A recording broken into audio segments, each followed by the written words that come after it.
الف لام میم اللہ لا الہ الا هو الحی القیوم نزل علیک الکتاب بالحق مصدقا لما بین یدیہ وانزل التوراۃ والانجیل۔ شروع کرتا ہوں اللہ کے نام سے جو بڑا مہربان نہایت رحم کرنے والا ہے۔ یہ سورہ آل عمران ہے۔ عمران حضرت مریم علیہ السلام کے والد کا نام عمران تھا، اور یہ مقام میں بڑے تھے، بیت المقدس کے امام بھی تھے، تو ان کے پورے خاندان کے بارے میں یہ آیتیں نازل ہوئی۔ تقریباً 80 پر 3 آیتیں یہ حضرت مریم، حضرت عیسیٰ علیہ السلام اور ان کے خاندان کے بارے میں اتاری گئی، اور یہ جو آیتیں ہیں ہجرت سے پہلے اترنے والی آیتوں میں سے ہے۔ یہ سورت حضور صلی اللہ علیہ وسلم کا جو ابتدائی نبوت کا زمانہ تھا یا آخری زمانہ مکے میں، جیسے 10 نبوی تھا یا 9 نبوی تھا، اس وقت میں ایک قافلہ کیا ہے نجران، یمن کے مشرقی کیا ہے حصے میں ملنے والا ایک ایریا تھا نجران، تو وہاں سے ایک قافلہ آیا، اس میں 60 آدمی تھے، ان میں 14 آدمی بڑے معزز تھے، نیک تھے، یعنی مطلب بڑے سردار قسم کے، جیسے عبد المسیح عاقب ایک نام تھا، ایک اہم نام تھا۔ انہوں نے حضور صلی اللہ علیہ وسلم کے پاس آئے، اپنے حساب سے انہوں نے جہاں پھرنا تھا پھر کر نماز پڑھی، نصارہ تھے۔ حضور صلی اللہ علیہ وسلم نے صحابہ نے روکنا چاہا تو ان کو چھوڑ دیا، جیسے پڑھنا چھوڑ دو، بیت المقدس سے کسی اور جگہ کر کے نماز پڑھتے ہیں۔ تو اس وقت حضور صلی اللہ علیہ وسلم کے پاس آ کر انہوں نے بحث کیا کہ حضرت عیسیٰ علیہ السلام اللہ کے بیٹے ہیں یا اللہ کے یہ 3 میں سے ایک ہیں۔ تو اس طریقے کے انہوں نے بحث و مباحثہ کیا، تو حضور صلی اللہ علیہ وسلم نے انہیں سمجھایا کہ اللہ کی ذات تو زندہ ہے پہلے سے بھی، اور اب بھی آئندہ بھی باقی رہے گی۔ اللہ کی ذات سے پہلے کوئی کچھ نہیں تھا، ہر چیز سے پہلے اللہ ہے، ہر چیز کے بعد بھی اللہ ہے، لہذا تو اللہ کو حوادث کبھی چھو ہی نہیں سکتے۔ ایسا نہیں کہ اللہ تعالیٰ کبھی کیا ہے دنیا سے چلے جائیں گے یا ختم ہو جائیں گے، نعوذ باللہ سے کبھی نہیں ہو سکتا۔ اور اسی طریقے سے اللہ پوری دنیا کو قائم رکھے، زمین آسمان، سورج اور چاند، ستارے، دن رات، یہ نظام چلا رہے ہیں، سب کو کھانا کھلا رہے ہیں، سب کی حاجتیں پورے کر رہے ہیں۔ اللہ کسی کے محتاج نہیں، بندہ اللہ کے محتاج ہے۔ تو یہ جو صفات ہیں صرف اللہ کے ہو سکتے ہیں، لیکن یہ صفات حضرت عیسیٰ علیہ السلام اللہ کے بیٹے ہوتے تو ان کے اندر بھی یہ صفات ہوتے، کیونکہ جو باپ ہوتا ہے بیٹے کے اندر وہ صفات ہوتی، لیکن حضرت عیسیٰ علیہ السلام تو محتاج ہی ماں کے پیدا ہونے کے، وہ 9 مہینے رہے، یا بھی یہ کہ ان کے کیا ہے ان کے جو اتنے جو انسانیت کے جو اصول ہیں وہ سب کھاتے ہیں، پیتے ہیں، زندگی گزارتے ہیں، تو یہ اللہ تعالیٰ کی صفات سے ہٹ کر ہے۔ تو اگر وہ اللہ کے بیٹے ہوتے تو یہ سارے جو محتاج ہونے کی صفات ہیں یہ سب نہیں ہونا چاہیے۔ تو انہوں نے اسے مانا، لیکن وہ اپنی ہٹ دھرمی میں تھے، ہم کمپلسری اور کسی صورت میں حضرت عیسیٰ علیہ السلام کو بندہ ماننے کے لیے تیار نہیں، وہ تو اللہ کے بیٹے ہی ہیں۔ تو حضرت محمد الرسول اللہ صلی اللہ علیہ وسلم نے ان سے مباہلے کی اجازت دیا، مباہلہ کرنے کا انہیں شرط لگائی۔ مباہلہ کیا ہے کہ 2 آدمی جن میں اختلاف ہو جائے کہ میں صحیح ہوں یا تم صحیح، ایک میدان میں آ جائے اپنے خاندان کے ساتھ، بیٹے اور بچوں کے ساتھ، یہ بھی لائیں وہ بھی لائیں، تو دونوں مل کر یہ قسم کھائیں کہ ہم میں سے جو غلطی پر ہے اس پر تیرا عذاب نازل فرما۔ یہ بڑا عظیم مسئلہ تھا مباہلہ، اسی کو قرآن نے آگے انہیں آیتوں میں بتایا، قل تعالوا ندعو ابناءنا وابناءکم ونساءنا ونساءکم وانفسنا وانفسکم ثم نبتہل، بلاؤ تمہارے ہمارے آدمی، تمہارے خاندان کے ہمارے خاندان کے، ہم مباہلہ کریں گے۔ تو پھر کیا ہوا کہ وہ رات میں سوچا انہوں نے، اور کہا کہ ان کے جو سردار تھے، بھئی کبھی بھی حضور نبی ہیں، یہ ان کا مقابلہ مت کرو، ان سے بحث مت کرو، ورنہ اللہ کا عذاب تمہیں پکڑ لے گا۔ ان سے بحث کرنا اچھی بات نہیں، پیغمبر سے۔ تو چنانچہ انہوں نے رات میں صلح کر کے حضور سے آ کر کہا کہ ہم آپ کو ٹیکس دینے کے لیے تیار، ہم اسلامی مملکت کے نیچے رہیں گے اور آپ سے بحث و مباحثہ نہیں کریں گے۔ تو اسی مناسبت سے اللہ نے ان کے پورے خاندان کی تفصیل میں 80 پر 3 آیتیں اتاری اور نام بھی آل عمران رکھا۔ عمران علیہ السلام کی اولاد کے بارے میں تفصیل ہے۔ اللہ رب العزت نے سب سے پہلے اپنی قدرت اور اپنی طاقت کا اس میں اللہ تعالیٰ نے اظہار فرمایا۔ الف لام میم اللہ لا الہ الا هو الحی القیوم، کہ الف لام میم کا مطلب اللہ کے سوا کوئی نہیں جانتا، واللہ عالم بمرادی، اس کا مطلب ہے صاف، اللہ اس کی مراد کو جانتے ہیں۔ اور اللہ لا الہ الا هو الحی القیوم، اللہ وہ ہے جس کے سوا کوئی معبود نہیں، وہ زندہ ہے، ہمیشہ سے ہے، ہمیشہ رہے گا۔ القیوم، پوری دنیا کو قائم کیے ہوئے ہے، اس کو وجود میں رکھا ہے، اس کو کنٹرول میں رکھا ہے، اور اس کو چلانے والی ذات اللہ کی ہے، القیوم۔ اور یہ جو آیت ہے اس میں اعظم میں سے آتا ہے۔ علامہ ابن کثیر رحمۃ اللہ علیہ نے اپنی تفسیر میں لکھا، یہ آیت اور ایسے ہی آیت الکرسی کی جو آیت ہے، الف لا ہے وہ اللہ لا الہ الا هو الحی القیوم، اور یہ جو ہے یہ 2 آیتیں، اور ایک اور آیت سورہ طٰہٰ میں ہے وَأَنَتِ الْوُجُوهُ لِلْحَيِّ الْقَيُّومِ، یہ 3 آیتیں اس میں اعظم کے اندر میں شمار ہوتی ہیں۔ اگر ان آیتوں کے ذریعے اللہ کے سامنے دعا کیا جائے، اللہ دعاؤں کو قبول فرماتے ہیں، اس لیے دعا کے شروع میں ان جملوں کو استعمال کرنا زیادہ مفید ہے، لہذا اس کو پڑھا جائے۔ اب فرمائے کہ یہ 2 صورتیں جو ہیں، سورہ بقرہ، سورہ آل عمران، یہ بڑے صورتوں میں سے آتے ہیں، طوال مفصل، مطولات میں سے، یعنی مطول وہ صورتیں ہیں جن کی آیتیں 100 کے اوپر آتی ہیں۔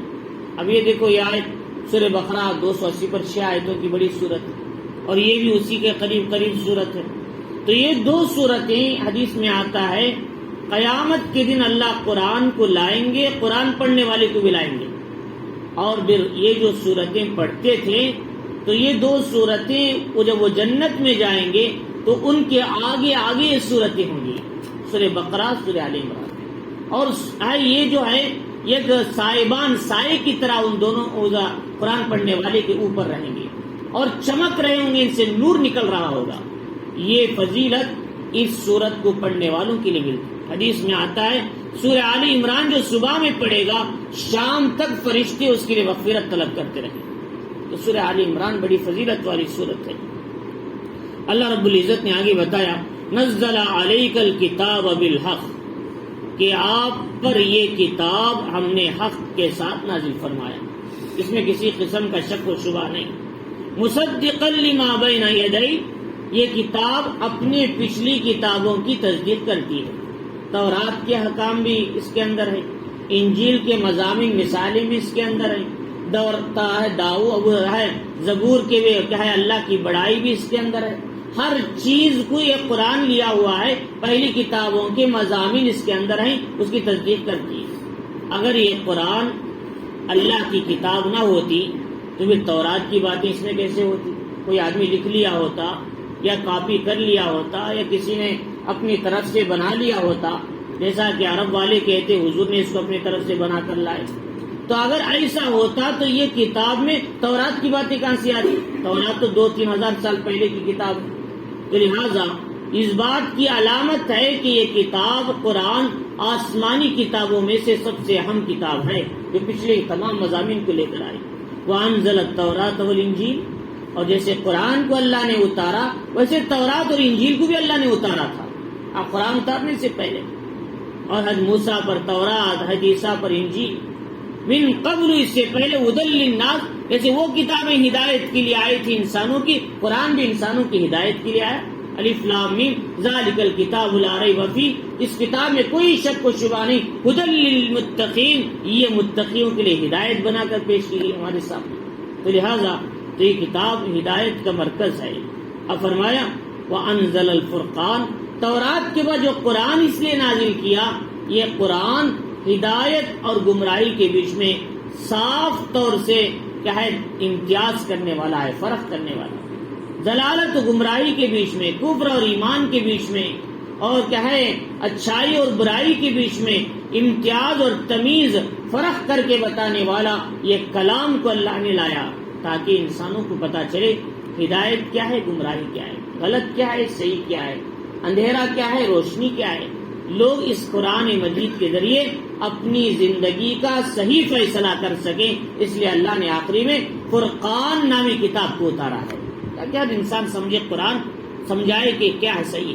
اب کوئی کہے کہ میں یہودی ہوں اور تورات پہ چلتا ہوں، اسی پر ایمان رکھتا ہوں اور وہی میرا مذہب ہے، قرآن کہتا ہے کہ وَمَن يَبْتَغِ غَيْرَ الْإِسْلَامِ دِينًا فَلَن يُقْبَلَ مِنْهُ، اسلام کے علاوہ کوئی مذہب لے کر آئے گا، چاہے وہ یہودیت کا ہو، نصرانیت کا ہو، قرآن کیا کہتا ہے؟ وہ کامیاب نہیں ہے۔ تو کس سے سمجھ میں آ رہا ہے حق کیا ہے، باطل کیا ہے؟ قرآن سے سمجھ میں آ رہا ہے۔ قرآن سمجھا رہا ہے تمہیں کیسے بننا چاہیے اور تمہیں کس طرح کیا ہے زندگی گزارنا چاہیے، اور حق کیا ہے، باطل کیا ہے، فرق سمجھانے کے لیے قرآن آیا ہے۔ تو اللہ تعالیٰ نے فرمایا کہ ان الذین کفروا بآیات اللہ، کہ جن لوگوں نے کفر کیا اللہ کی آیتوں سے یعنی انکار کیا، لہم عذاب شدید، ان کے لیے دردناک عذاب ہے، واللہ عزیز ذو انتقام، اللہ تعالیٰ غالب ہیں اور انتقام لینے والے، بدلہ لیتے ہیں۔ اللہ کی آیتوں کا جو انکار کرتے ہیں اللہ بدلہ لیں گے، جیسے ابو لہب قریش سے بدلہ لیا، انہوں نے قرآن کا انکار کیا تو سارے کے سارے کفار مارے گئے، عتبہ، شیبہ، ولید، عقبہ ابن معیط اور جتنے بڑے بڑے لوگ تھے، ابو جہل، امیہ، ابو لہب، سب ختم ہو گئے، انہوں نے قرآن کا انکار کیا۔ تو اللہ رب العزت نے قرآن کے انکار کرنے کے انجام ان کو سمجھایا، یا تو دنیا میں انتقام لیں گے یا آخرت میں سخت سزا دیں گے۔ ان اللہ لا یخفی علیہ شیء فی الارض ولا فی السماء، اللہ تعالیٰ پر زمین میں کوئی چیز مخفی نہیں ہے، نہ زمین کے اندر کی چیزیں ساتوں زمین کے نیچے، نہ آسمان کے اوپر کی چیزیں، کوئی چیز پوشیدہ نہیں، بلکہ ساتوں زمین کے نیچے چکنے پتھر کے اوپر جو چینٹی چلتی ہے اس کے پیروں کے نشانات کو بھی اللہ دیکھ رہے ہیں، اس کی آواز کو بھی سنتے ہیں۔ وَهُوَ يَرَىٰ دَبِيبَ النَّمْلَةِ السَّوْدَاءِ عَلَى الصَّخْرَةِ السَّمَّاءِ فِي لَيْلَةِ الظَّلْمَةِ، اندھیری رات میں چکنے پتھر پر ایک چونٹی چلتی ہے، اس کی آہٹ کو بھی اللہ سنتے ہیں، اس کے نشانات کے قدم کو بھی دیکھ رہے ہیں۔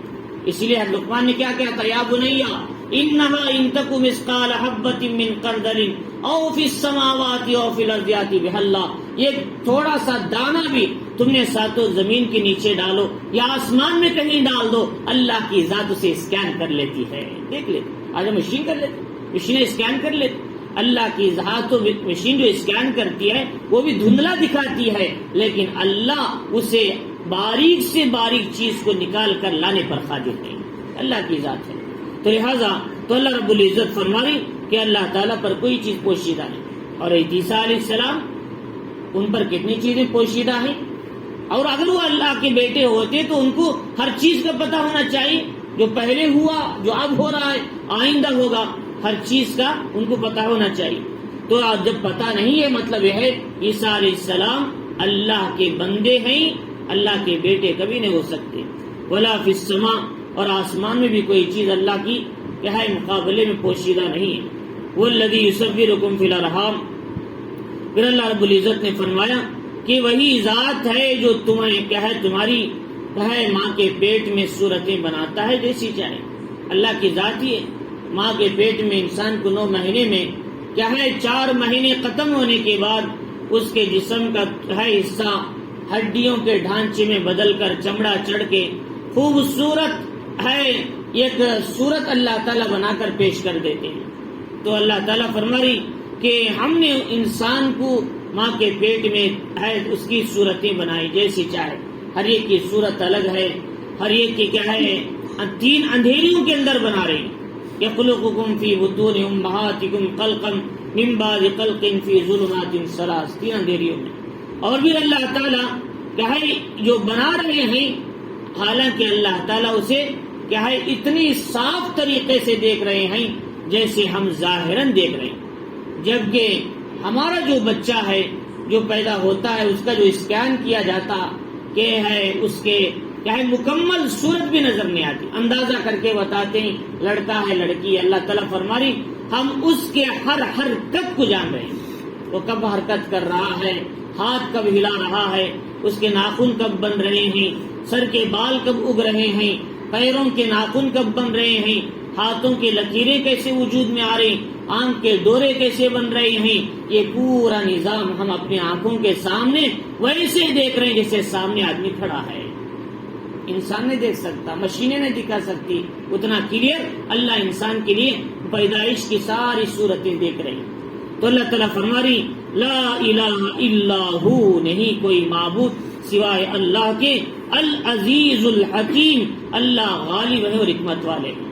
تو اللہ تعالیٰ ہر بات کے بعد غالب کا لفظ لاتے ہیں، یعنی دنیا میں کوئی چیز اللہ سے بڑی نہیں ہے، اللہ سے برتر نہیں ہے، اللہ کا مقابلہ کرنے کی طاقت نہیں رکھتی، اللہ تعالیٰ سے بڑا غالب کوئی ہو نہیں سکتا۔ دنیا کی ہر چیز مغلوب ہے، اللہ کی محتاج ہے، اللہ کے سامنے ہے، جھک جائے گی، لیکن اللہ کسی کے سامنے جھکتے نہیں، وہ غالب ہیں، ہمیشہ رہیں گے۔ یہ عزیز کی صفت ہے۔ فرمایا حکیم، اللہ ہر چیز کو اپنے انداز سے، اپنی حکمت سے ہر چیز کو پیش کرتے ہیں۔ یعنی اللہ تعالیٰ نے انسان کو پیدا کیا کہ ہر کام اس کے حکمت کے ساتھ ہوتا ہے۔ کسی کو اللہ تعالیٰ نے کیا ہے جس کو جتنا جیسا بنانا چاہے ویسے بنا کر پیش کر دیا۔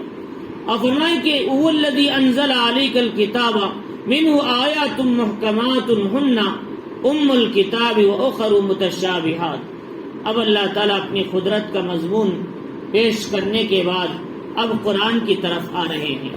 قرآن میں کیا مضامین ہیں؟ قرآن میں دو قسم کے مضامین اکثر بیشتر آتے ہیں۔ پہلا مضمون یہ ہے قرآن کے احکام صاف اور صحیح ہیں، نماز پڑھو، روزہ رکھو، حج کرو، زکوٰۃ دو، حلال کھاؤ، حرام سے بچو، منکرات سے بچو، گناہ کے کام نہ کرو، کیا ہے رشتے ناطے نہ توڑو، اولاد کو قتل نہ کرو۔ یہ سارے احکام کھلے کھلے صاف انداز میں اللہ نے قرآن میں بیان کر دیا۔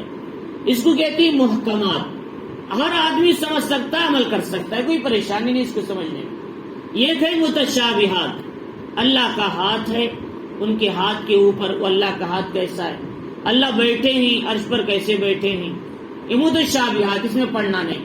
اللہ تعالیٰ دیکھ رہے ہیں، کس آنکھوں سے دیکھ رہے ہیں، اللہ تعالیٰ کا قدم ہے، کیسے قدم ہے اللہ کا، یہ متشابہات ہے، ان میں نہیں جانا چاہیے، صرف اس کو مان لینا ہے، اس پر ایمان لانا ہے۔ امام مالک رحمۃ اللہ علیہ سے پوچھا، اس سے پہلے کئی بار میں بات بتا چکا، موطا امام مالک میں ہے، پوچھا کہ مل استوا، مل کیفیت الاستوا، اللہ کیسے بیٹھے ہیں، کیا آپ کو معلوم ہے، بتا سکتے ہیں؟ اللہ تعالیٰ کہ میں عرش پر بیٹھا ہوں، کیسے بیٹھے ہیں کیا بتا سکتے ہیں؟ والکیفیت مجہول، کوئی نہیں جانتے کیفیت، یہاں تک کہ محمد الرسول اللہ صلی اللہ علیہ وسلم بھی نہیں بتا سکتے اللہ کیسے بیٹھے ہیں، کیونکہ اللہ اپنی شان نشان بیٹھے، اگر بتا دیں گے تو پھر اللہ کا مقام کیا رہے گا، ہر کوئی اللہ کی نقل اتارے گا۔ تو اللہ تعالیٰ ایسی ذات ہے، اس کی کوئی دنیا میں مثال مل ہی نہیں سکتی، لیس کمثلہ شیء، اللہ قرآن میں فرمائے۔ تو لہٰذا تو اللہ تعالیٰ فرما رہی کہ وہ کیفیت مجہول ہے، امام مالک نے فرمایا وہ کیفیت کو نہیں جانتے کیسے بیٹھے۔ والسؤال عنہ بدعہ، اس کے بارے میں سوال کرنا غلط ہے، سوال مت کرو۔ والایمان بہ واجب، اس پر ایمان لانا واجب ہے، ایمان لا لو، ایمان لاؤ، سوال مت کرو، اور کیسے بیٹھے ہیں اس کے بارے میں مت پڑھو، بلکہ ایمان لانا یہ قرآن کی جو احکام صاف ہیں اس پر بھی، جو احکام صاف نہیں اس پر بھی، صاف ہے اس پہ عمل کرو، جو صاف نہیں ہے اس واضح نہیں ہے اس پر ایمان لا لو، خاموش رہ جاؤ، اس پر عمل کرنے کا کوئی حکم نہیں دیا جاتا۔ دیکھیے اللہ تعالیٰ حکم دے میں عرش پر بیٹھا ہوں، تمہیں بیٹھ کے دکھاؤ، اللہ یہ نہیں بول رہے ہیں، بس اس پر اللہ تعالیٰ اپنی اطلاع کر رہے ہیں، بیٹھ کر دکھانے کا اللہ حکم نہیں دے رہے، تو صرف اس کو ایمان لانا ہے، عمل نہیں کرنا اس پہ۔ لیکن نماز پڑھنے کا حکم ہے، عمل کرو، روزہ رکھنے کا حکم ہے، عمل کرو، حلال کھانے کا حکم ہے، عمل کرو، حرام سے بچنے کا حکم ہے، عمل کرو، عمل کرنے کی جو چیزیں اس پہ عمل کرنا ہے۔ تو اللہ تعالیٰ فرما رہی کہ اس میں جو اللہ تعالیٰ نے قرآن جو آپ پر اتارا اس میں بعض احکام آیتیں محکم مضبوط صاف ہیں، ہن ام الکتاب، یہی کتاب کی اصل ہے، اس پہ عمل کرنا۔ وَأُخَرُ مُتَشَابِهَاتٌ، دوسری جو آیتیں ہیں وہ متشابہ ہیں، ان کے بارے میں احکام صاف نہیں ہے، اس پر ایمان لا لینا ہے۔ اب کیا ہے، اب انسانوں میں کچھ گروہ بن گئے، انسانوں کی حالت اور گروہ کا حال یہ ہے کہ انسان میں سے بعض وہ لوگ ہیں ایمان لا لیتے ہیں، عمل کر لیتے ہیں، لیکن بعض لوگوں کو کھکرنے کی عادت ہے قرآن میں، کیا ہے اس کے اندر ٹیڑھا پن نکالنے کی عادت ہے. جیسا کہ لوگ کہتے ہیں قرآن سب گڑبڑ ہے، اس میں جہاد کی آیتیں نکال دو اسے. حالانکہ جہاد کبھی قرآن نے حکم نہیں دیا، بھائی لڑو کا کوئی قرآن میں حکم ہے؟ اللہ نے حکم دیا جب تمہارے ساتھ وہ جنگ کرنے آئے تو تم ان سے مقابلہ کرو. دفاع کرنا تو ہمیشہ ضروری ہے. یہاں تک کہ غیر مسلموں کے اندر بھی یہ بات ہے کہ وہ بھی کہتے ہیں کوئی ان کو نقصان پہنچانا چاہے تو ان کو دفاع کرنے کا ہر مسلم ہر مذہب میں حق ہے. تو لہذا ہر مذہب والے کے اندر یہ حق ہے کہ سیلف ڈیفینس کی اجازت ہے. اگر اسے کہا جائے سیلف ڈیفینس، ہر آدمی اپنی ذات کو بچانے کی، اپنے مال کو بچانے کا حق رکھتا ہے. بلکہ اسلام تو یہ کہا جو کوئی آدمی اپنے مال کو بچاتے بچاتے مر جائے وہ شہید ہے. اپنی جان کی حفاظت میں اگر کوئی مر جائے وہ شہید ہے. تو لہذا صحابہ اکرام پر جب حملہ ہوا صحابہ نے سیلف ڈیفینس کیا، اسے روکنے کی کوشش کیا، ورنہ تو جہاد قرآن نے کبھی حکم نہیں دیا. تو لہذا تو اس لیے فرمایا کہ ایسی آیتوں میں گڑبڑ نکالے. اب بعض لوگ قرآن کہتا ہے عیسیٰ علیہ السلام اللہ کے بندے ہیں، صاف ہے. قال انی عبداللہ، میں اللہ کا بندہ ہوں. قرآن کہتا ہے آپ کی زبان سے کہلوا. اب یہ آیتیں صاف احکام چھوڑ کر کچھ لوگ کہنے لگے کہ کلمت اللہ، روح اللہ، ایسے الفاظ آئے قرآن میں، یعنی اللہ کا کلمہ، اللہ کے حکم سے عیسیٰ علیہ السلام پیدا ہوئے بغیر باپ کے. ایسی کلموں کو لے کر متشابہ وہ کہنے لگی اللہ کے بیٹے. حالانکہ صاف ہے اللہ کے بندے، قرآن صاف کہتا ہے اس پہ عمل کر لو. لیکن وہ اس کو چھوڑ کر اس میں گھس کر کہا ہے خامخواہ قرآن میں گڑبڑ پیدا کرنے کی کوشش کر رہے ہیں. روح اللہ کے کلموں سے یا کلمت اللہ ایسے جو الفاظ آئے اس کو لے کر کیا کرتی امت میں انتشار پیدا کر رہے ہیں. قرآن میں گڑبڑ نکالنے کی کوشش کرتے ہیں اور ثابت کرتے ہیں دیکھو عیسیٰ علیہ السلام کلمت اللہ ہے، اللہ کا کلمہ مطلب اللہ کے بیٹے ہیں. حالانکہ قرآن انہی سے کہہ رہا ہے کہ اللہ عیسیٰ علیہ السلام اللہ کے بندے. اگر جو اس پر ایمان نہیں لائے گا اللہ تعالیٰ اسے جہنم میں ڈالے، قرآن نے کہا. تو لہذا اس لیے فرمایا کہ ایسے لوگ ہوتے ہیں فَأَمَّا الَّذِينَ فِي قُلُوبِهِمْ زَيْغٌ، کچھ لوگ ہیں جن کے دلوں میں ٹیڑھا پن ہے، زیغ ہے، کیا ہے وہ گمراہی کی طرف جا رہے ہیں. فَيَتَّبِعُونَ مَا تَشَابَهَ مِنْهُ ابْتِغَاءَ الْفِتْنَةِ، اس میں جو متشابہ آیتیں ہیں اس سے وہ فتنہ تلاش کرنے کی کوشش کرتے ہیں، فتنہ لینے کی، اس میں گڑبڑ نکالنے کی، خامیاں نکالنے، وہ ابتغاء تعویلی اور اپنے طرف سے اس میں کوئی مطلب نکالنے کی کوشش کرتے. قرآن مجید میں ہے وَلِيَتَمَتَّعُوا وَاسْتَمْتَعْتُمْ، یا ایسے الفاظ آئے ہیں. شیعوں نے کہا دیکھو قرآن میں ہے متاع جائز ہے، یہ قرآن میں متاع جائز 15ویں پارے کے اندر ہے. ایسے الفاظ آئے 5ویں پارے میں. انہوں نے دیکھو نکاح کے بعد یہ لفظ آیا ہے، حالانکہ وہ مطلب اس کا نہیں، دوسرا مطلب ہے فائدہ اٹھانا، لیکن انہوں نے یہ مطلب لیا. دیکھو متاع جائز ہے شریعت میں. متاع کسے کہتے ہیں کہ 8 دن کے لیے نکاح کر لینا، 4 دن کے لیے نکاح کر لینا، کہ طے کر لینا تمہیں اتنے پیسے دیتا ہوں، 5 دن تم میرے ساتھ رہو گی، 10 دن میرے ساتھ رہو گی. یہ تو زنا ہو گیا، یہ تو نکاح کا رہا. آج شیعوں میں ہر دن ایسے نکاح ہو رہے ہیں اور پورا ایران اس پوری مصیبت میں پڑا ہوا ہے. اب اپنے آپ کو مسلمان کہتے ہیں قرآن کے حکم کے خلاف. حضور صلی اللہ علیہ وسلم نے کہا صاف طور پر کہ اسے حرام قرار دے دیا گیا اور یہ ہے غلط. اور اسی گھریلو گدوں کے پہلے زمانے میں گدے بھی کھایا کرتے تھے، اسے اب اسے بھی حرام کر دیا. یہ نکاح متاع کو حرام قرار دے دیا گیا. تو یہ ساری چیزیں اب لوگ اسے بہانہ بنا کر استعمال کریں، غلط مطلب لے رہے. فرمایا ایسے لوگ اسے تعویل کرنے کی کوشش کرتے ہیں، حالانکہ اس کی تعویل صرف اللہ کے سوا کوئی نہیں جانتا. بعض باتوں کی تعویل اللہ ہی جانتے، جیسے الف لام میم ہے، الف لام میم صاد ہے جو سورتوں کے شروع میں آتا ہے، اس کے معنی اللہ ہی جانتے ہیں. تو ایسی باتوں کے بارے میں ہم کو نہیں پڑھنا چاہیے.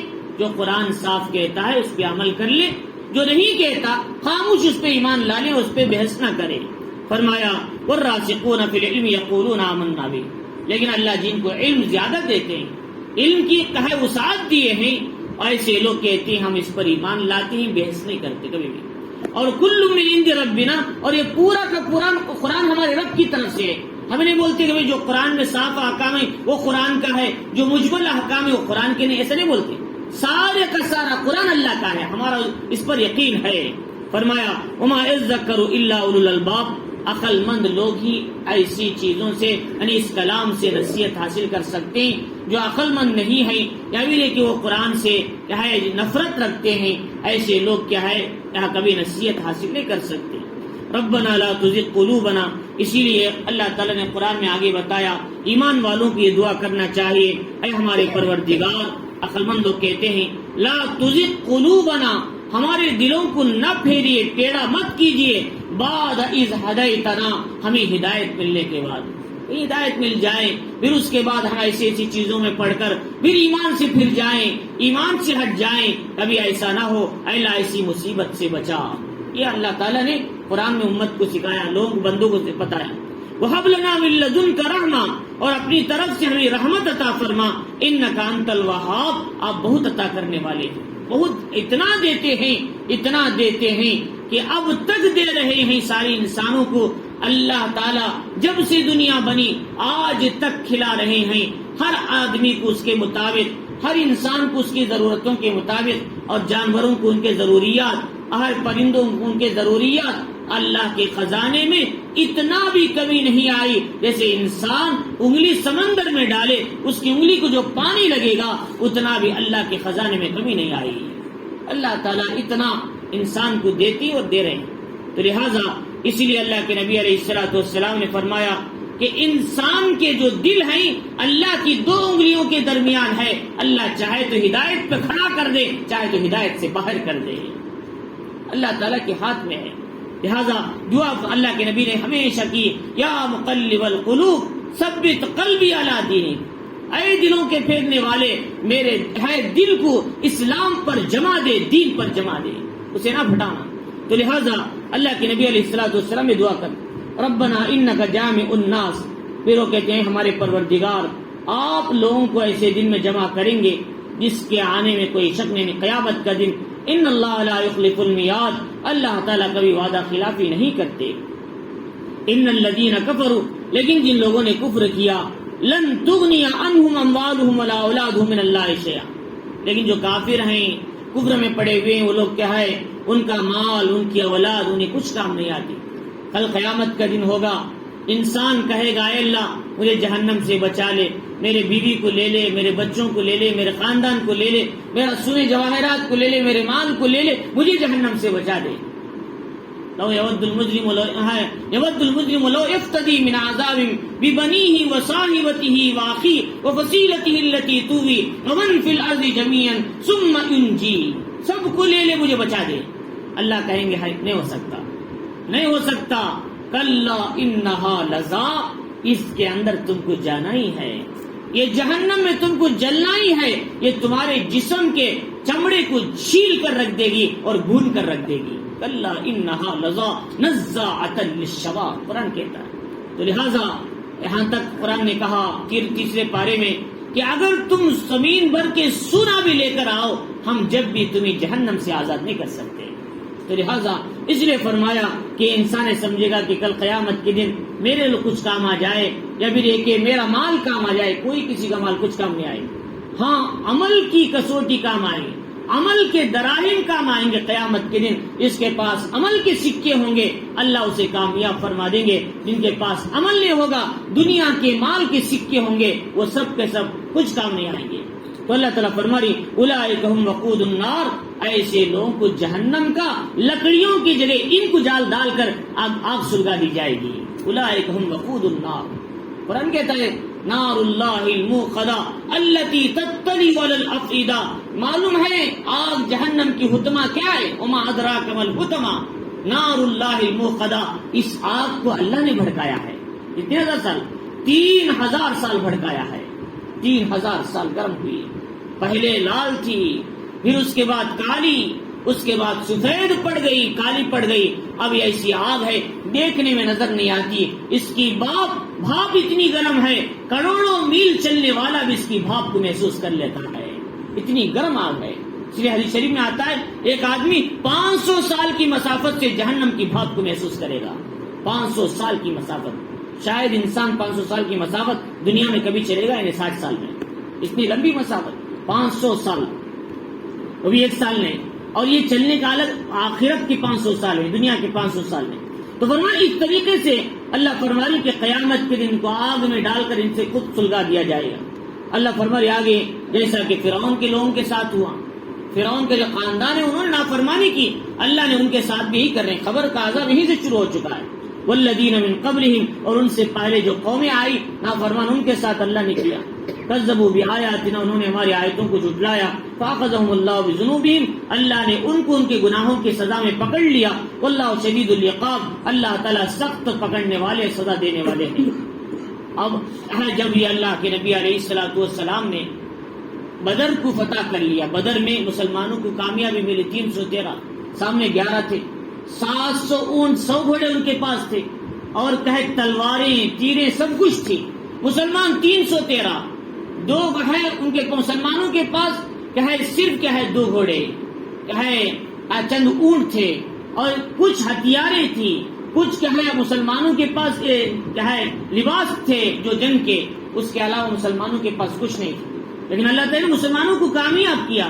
اس وسلم نے اس کے بعد مدینے میں بنو قینقاع کے بازار میں آ کر اعلان کیا یہودیوں سے، دیکھو اللہ نے نافرمانوں کے ساتھ کیا کیا، تم نے دیکھ لیا بدر میں. اے یہودیوں، تم بھی آ جاؤ، ایمان قبول کر لو، ورنہ اللہ بھی تمہارے ساتھ وہی معاملہ کرے گا، تم مغلوب ہو جاؤ گے، پکڑے جائیں گے. تو یہودیوں نے کہا اے محمد، وہ تو کہے ناواقف تھے عرب والے، نہیں لڑ سکے تمہارے سے، لیکن کبھی ہمارے سے پالا پڑے گا تو پتا چلے گا ہم کیسے لڑتے ہیں. اللہ تعالیٰ نے سمجھایا کہ تم کیا ہے، ہم نے قوم عاد قوم سمود کو نہیں چھوڑا، تمہاری کیا طاقت ہے. ان کی جو جسامت تھی پہاڑوں کسے لگتی تھی، ان کے سر پہاڑوں کو لگتے تھے، ہاتھوں سے کرین کا کام کر لیتے تھے، جے سی بی کا کام، ان کو ہم نے تباہ کیا. اے یہود، تم کو کون سے کھیت کے مولی ہو کہ ہم تم کو تباہ نہ کریں. قرآن اس کو صاف کہتا ہے، قل للذین کفروا، کافروں سے کہہ دو، کافر کا مطلب یہود و نصارہ، وہ بھی کافر ہیں، ایمان کو نہیں ہے. فرمائے کہ ستغلبون وتحشرون الی جہنم، تم ان قریب مغلوب کر دیے جاؤ گے، جہنم کی طرف تم سب کو جمع کیا جائے گا. وبئس المہاد، یہ جہنم بہت برا ٹھکانہ، برا بچھونا ہے. قد کان لکم آیۃ فی فئتین التقطا، اللہ نے بدر کے مضمون سامنے لایا کہ تمہارے لیے کہے بدر کی جو 2 جماعتیں تھی لڑ پڑی، مسلمانوں کی اور کافروں کی، اللہ کے راستے میں مسلمانوں نے لڑا، اس میں تمہارے لیے عبرت کا سامان ہے. تو قاتلوا فی سبیل اللہ، کیا ہے ایک جماعت اللہ کے راستے میں لڑ رہی ہے، اسی مسلمانوں کی 313. وَأُخْرَىٰ كَافِرَةٌ يَرَوْنَهُمْ مِثْلَهُمْ رَأْيَ الْعَيْنِ، اور جو دوسری جماعت کافروں کی مسلمانوں کے مقابلے میں آئی، لیکن مسلمانوں کو 313 کو 1000 کے برابر دیکھ رہی، یعنی ان کو دگنا نظر آتی ہے مسلمانوں کی جماعت، ان کے دلوں میں رعب بیٹھا ہوا ہے مسلمانوں کا. اللہ تعالیٰ فرمائی کیسے ان کی ہمتوں کو اللہ نے پست کر دیا میدان جنگ میں. اور فرمایا واللہ یعید بنصرہ من یشاء، اللہ تعالیٰ اپنی قوت سے جس کی چاہے مدد فرماتے ہیں. اللہ تعالیٰ کے ہاتھ میں. اللہ نے اچانک 1000 فرشتوں کو اتار دیا. اب شروع میں تو 313 نظر آ رہے تھے، جن کے میدان میں 313 کیا 1300 2000 نظر آ رہے، تو اللہ تعالیٰ نے ان کے دلوں میں رعب ڈال دیا. ان فی ذلک لعبرۃ لأولی الابصار، بے شک اس میں عقل مندوں کے لیے عبرت کا سامان ہے. جو اللہ پر یقین رکھتے ہیں اللہ ان کی مدد فرماتی ہے. جن کا یقین اسباب پر ہے کبھی ان کے ساتھ اللہ کی مدد نہیں ہو سکتی. تو چنانچہ اللہ نے فرمایا کہ ہر انسان جب کسی چیز سے محبت کرتا ہے تو اس کی رغبت اور اس کی خوشنمائی تمہیں نظر آتی ہے. جیسے انسان گھر سے محبت کرتا ہے، انسان گھر بنانے کے بعد گھر کو دیکھتا رہتا ہے، میں نے کتنا اچھا گھر بنایا. انسان گاڑی سے محبت کرتا ہے، گاڑی کو دن میں 3-4 ٹائم دیکھ لیتا ہے، میں نے اچھی گاڑی خریدی. تو انسان کی جس سے محبت ہوتی ہے وہ چیز اسے اچھی نظر آتی ہے، مزین نظر آتی ہے، یہ انسانی فطرت کا اصول ہے. تو لہٰذا اللہ تعالیٰ فرما رہی ہے ایسی کچھ چیزیں میں تمہارے طور پر اگزامپل کے طور پر، مثال کے طور پر اللہ تعالیٰ فرما رہی کہ زُيِّنَ لِلنَّاسِ حُبُّ الشَّهَوَاتِ، انسان کو اس کے خواہشات کی محبتیں مزین کر دی گئی لوگوں کے لیے. کیا کیا ہے؟ عورتیں. لہذا پوری دنیا میں آج عورت کا فتنہ چل رہا ہے. محمد الرسول اللہ صلی اللہ علیہ وسلم فرمایا کہ ما اضر فتنة علی الرجال کیا ہے من النساء، میں اپنے بعد اگر کوئی فتنہ کیا ہے چھوڑ سکتا ہوں، میرے بعد کوئی فتنہ آ سکتا ہے مردوں پر، عورتوں سے بڑھ کر کوئی فتنہ نہیں ہے. آج پوری دنیا ضلالت اور گمراہی کے گڑھے میں جو جا رہی ہے وہ عورتوں کا فتنہ ہے. پورا عرب عورتوں کے جال میں آ چکا ہے. پورا کوئی ہے ایسی دبئی عورتوں کے جال میں آ چکا ہے. امریکہ سے بھی بدتر ہو چکے ہیں ممالک کے اندر حالات عورتوں کے ساتھ ملتے ہیں. ان کا کوئی تہذیب نہیں, کوئی تمدن نہیں, کوئی مرد کسی عورت کے ساتھ رات گزار دیا, کوئی عورت کسی مرد کے ساتھ رات گزار دی. اسلامی تہذیب کا نام تک ان کے اندر نہیں ہے. نام کے اسلامی ممالک ہیں. لہذا جو بڑے بڑے ہوٹلیں وہاں پر چلتی ہیں, ایک ایک دن کے 5-5 لاکھ روپے لوگ دے رہے ہیں صرف عیاشی کرنے کے لیے, گناہ کرنے کے لیے, بدکاری کے لیے, زناکاری کے لیے. ان کی راتیں ایک طرف پیسے بہا رہی, دوسری طرف گناہوں کا وبال اور کہیں اپنے اوپر لیتے چلے جا رہے ہیں. تو لہذا فرمایا دنیا میں سب سے زیادہ فتنہ عورتوں کا ہے. ہر زمانے میں, اس زمانے میں بڑا فتنہ عورتوں کا ہے. لہذا اس لیے فرمایا کہ عورتوں سے دور رہو. اسے اللہ کے نبی علیہ السلام فرمایا جو آدمی دوسری عورتوں سے دور رہے گا اس کی گھر کی عورتیں پاک دامن رہیں گی, لیکن جو آدمی دوسری عورتوں کے ساتھ رہے گا یا اس سے اپنا تعلق قائم کرے گا یا اس سے بد نظری کرے گا اس کی گھر کی عورتیں خراب ہو جائیں گی. حضرت پیر صاحب ہمیشہ اس کی نصیحت کرتے ہیں. ایک آدمی کیا ہے سونے کا دکان تھا اور پہلے زمانے میں چوڑیاں خود وہ پہناتے تھے, آج کے زمانے میں عورتیں خود پہن لیتی. تو ایک آدمی نے کوئی عورت آئی چوڑیاں لینے کے لیے, انہوں نے وہ چوڑیاں ہاتھ میں پہناتے ہوئے لذت محسوس کیا. تو گھر میں ایک بیٹا لیپالک تھا, اس نے اپنی ماں کو شہوت کے ساتھ چھینے لگا. ادھر گناہ ہوا, ادھر انجام نظر آ گیا. تو لہذا بعض گناہوں کے انجام فوراً نظر آتے ہیں. تو لہذا اس نے فرمایا کہ اپنی نظروں کی حفاظت کرو, اپنے گھروں کی عورتوں کی حفاظت جب ہوگی جبکہ ہم اپنی آنکھوں کی حفاظت دوسری عورتوں سے دور رکھیں گے, جب ہوگا. اور فرمایا کہ دوسری بات آج سب سے زیادہ ہے وہ اولاد کی محبت ہے, بیٹوں کی محبت. بیٹوں کے لیے سب کچھ قربان کرنے کے لیے تیار, اپنی آخرت بھی چھوڑنے کے لیے تیار, سود لینے کے لیے تیار, رشوت لینے کے لیے تیار. کیوں؟ بیٹے ہیں, اولاد ہیں, ان کو کچھ بنا کر جانا چاہیے, کچھ رکھ کر جانا چاہیے, جاتے جاتے گناہوں کا موٹا لے کر جانا چاہیے اپنے اولاد کے لیے چھوڑ کر. تو لہٰذا یہی ہے آج امت یا یہ نہیں دیکھ رہی کہ میں کیا لے کے جا رہا ہوں, لیکن اولاد کی محبت میں ہر گناہ کو پھلان کے چلے جا رہی ہے. اور فرمایا والقناطیر المقنطرۃ من الذهب والفضہ, سونے چاندی کے خزانوں کے پیچھے دوڑ رہی ہے. لہذا جتنا ملے سونا چاندی اس کے خزانوں کے پیچھے دوڑ رہی امت کا یہ حال ہے. اور فرمایا والخیل المسومہ, اچھی اچھی سواریاں. پہلے زمانے میں نشان زدہ گھوڑے ہوتے تھے, لیکن آج سواریوں کے پیچھے دوڑ رہے ہیں. کتنی قیمتی زیادہ کار ہے وہ گاڑی میں لینا چاہتا ہوں, حالانکہ معمولی کار میں بھی ضرورت کام ہو سکتا ہے, معمولی گاڑی سے بھی اپنی ضرورت پوری ہو سکتی. خواہشات کی آخری حد تک جا رہے ہیں, جس میں سود بھی دینا پڑ رہا ہے, جس میں سود کھانا بھی پڑ رہا ہے, ہر چیز کے لیے. تو فرمایا والانعام, اور جانوروں کے پیچھے, والحرث, اور کھیتی باغات کے پیچھے انسان یہ چیزیں محبت کرتا ہے, یہ چیزیں اس کے سامنے خوبصورت نظر آ رہی ہیں, لہذا اس کی وجہ سے اپنی آخرت برباد کر رہا ہے. فرمایا کہ اللہ تعالیٰ پھر فرما رہی ذالک متاع الحیات الدنیا, یہ ساری چیزیں دنیا کی زندگی کے سامان ہیں, آخرت میں یہ سامان کچھ کام نہیں آئے, ان میں سے کوئی آخرت میں ہمارے پاس نہیں آئے گا. واللہ عندہ حسن المآب, دیکھو اللہ کے پاس بہترین ٹھکانے ہیں, اچھا انجام ہے. وہ کیا ہے؟ اللہ کے نبی علیہ الصلوۃ والسلام سے آپ خود سے کہلوایا گیا, قل نبی کہہ دیجئے, اونبئکم بخیر من ذالکم, ایک خوبصورت چیزیں تمہیں نظر آ رہی ہیں جو تمہاری محبت اس کے اندر ہے, اس سے بھی بہتر چیز, بہتر محبت کی جانے والی چیز میں تم کو بتاؤ جو تمہارے نزدیک مزین ہو جائے, وہ ہے فرمایا متقیوں سے کہا جا رہا ہے عند ربہم, ان کے رب کے پاس جنات, ایسے باغات ہیں یا جنت کی جس کے نیچے نہریں جاری ہیں. تم کو اس کی محبت ہونی چاہیے, جنت کی محبت لاؤ, جنت تمہارے سامنے اچھی نظر آئے گی. آخرت کی محبت کو پیدا کرو, آخرت تمہیں اچھی نظر آئے گی. اور اللہ کی تسبیح اور ذکر کی محبت کو دل میں لاؤ, آخرت کا باغ اچھا نظر آئے گا. یہاں کا سبحان اللہ, آخرت میں ایک درخت, یہاں کا الحمدللہ, آخرت میں ہمارے میدان میں ایک درخت لگ رہا ہے. فرمایا اس کی محبتیں لاؤ تو بے آخرت تمہیں مزین نظر آئے گی. صحابہ نے جنت سے محبت کیا, جنت کی نعمتوں سے محبت کیا, آخرت سے محبت کیا, اس کی ساری چیزیں صحابہ کے سامنے مزین ہو کے آ گئی. اور اس مزین کی صورت میں صحابہ کو گردنیں کٹانا آسان ہو گیا، بیویوں کو بیوہ کرنا آسان ہو گیا، بچوں کو یتیم کرنا آسان ہو گیا. کیوں؟ اس لیے کہ آخرت کی چیزیں انہیں مزین نظر آ رہی تھی. تو لہٰذا آج ہماری دنیا مزین نظر آ رہی ہے، ہمیں نماز چھوڑنا آسان ہو رہا ہے، نعوذ باللہ. ہمیں اللہ کے حکام کو توڑنا آسان ہو رہا ہے. کیوں؟ اس لیے کہ دنیا مزین نظر آ رہی ہے. فرمایا اس لیے فرماتی ہیں صحابہ میں ہم میں یہی فرق ہے، صحابہ کے مقام کو ہم نہیں پہنچ سکتے. ان کا تھوڑا سا حصہ بھی ہماری زندگی میں آ جائے تو سمجھو ہماری دنیا بن گئی، آخرت بھی بن گئی. اللہ تعالیٰ فرمایا کہ خالدین فیہا، وہ جنت جس میں ہمیشہ رہنا ہے. دوسرا ازواج مطہرہ، پاکیزہ عورتیں وہاں تمہیں دی جائیں گی، حوریں تمہیں ملیں گی.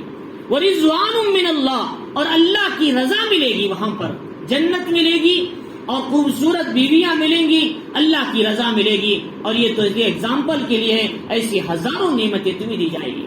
فرمایا اللہ بصیر بالعباد، اللہ تعالیٰ بندوں کو دیکھ رہے ہیں. اس لیے جو لوگ نیک ہیں وہ ہمیشہ دعا کرتے ہیں، ہمارے پروردگار اے اللہ ہم نے ایمان لایا، فاغفر لنا ذنوبنا، ہمارے گناہوں کو بخش دے، وقنا عذاب النار، اور ہمیں دوزخ کے عذاب سے بچا.